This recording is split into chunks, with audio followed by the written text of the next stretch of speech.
Namaste and welcome viewers to yet another brand new episode of Mirror Prime. I'm Ashish Pareek. Now the Border Gavaskar Trophy is tied 1-1 with two more games to go. The trophy is up for grabs and so is a spot at the World Test Championship final. And as every cricket fan, I cannot wait for the Boxing Day test to start, but looks like even before the game has already begun, off the field, there are already games being played. Some mind games being played, and it's not the Aussie cricket team, it's the Australian media.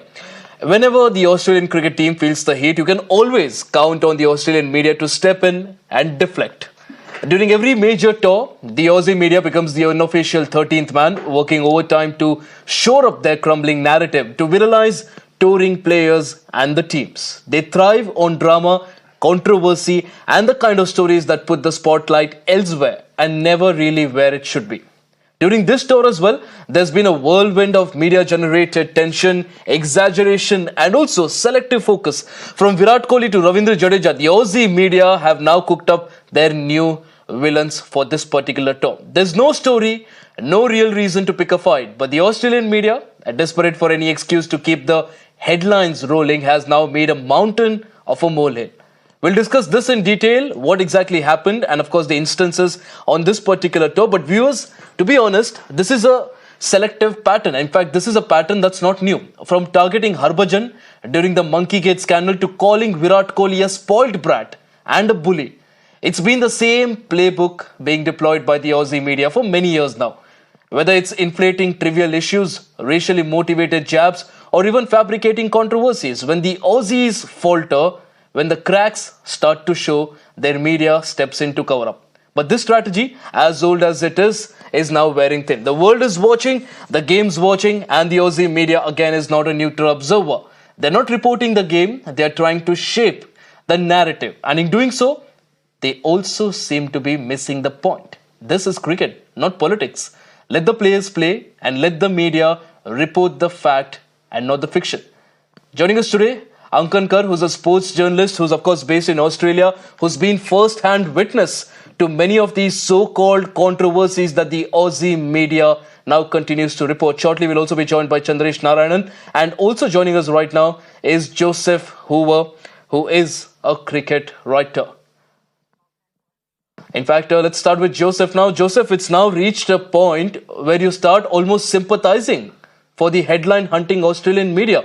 Virat Kohli has been called a bully, slammed left, right and centre simply for asking the journalist to respect his family's privacy at the Melbourne airport. I mean, he has every right to protect his family, and the journalist has done what she has done. I think Virat Kohli has every right to tell her or tell him, sorry, this cannot be done. My children have to be protected. He has every right to do that. And if the Australian media is trying to trespass into their privacy, it's totally unfair. None of our media guys would do that if their children come here, Aussie cricketers' children come here. We have never done that, and we'll never do that because we respect culture.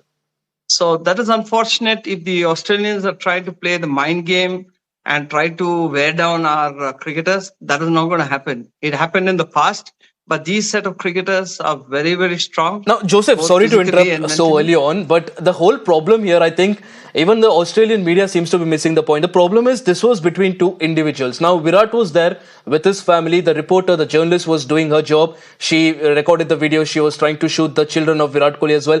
And Virat had a problem with it. He had a word with the camera team. He had a word with the journalist, and that's that.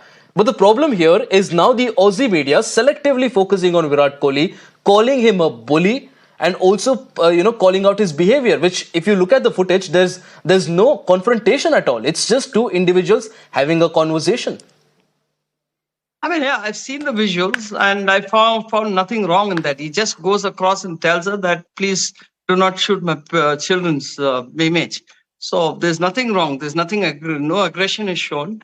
It's just that the media person there is also wondering what had happened, and she might have replied to him. But where I see this Australian game plan, especially the media coming after our players, this is not new. This has happened in the past also.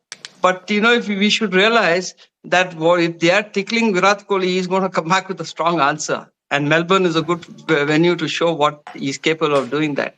And also talking about Jadeja, I mean, if he speaks in Hindi, fine. There are so many sportsmen who come across from all over the world and they speak their national language or the language they are comfortable with.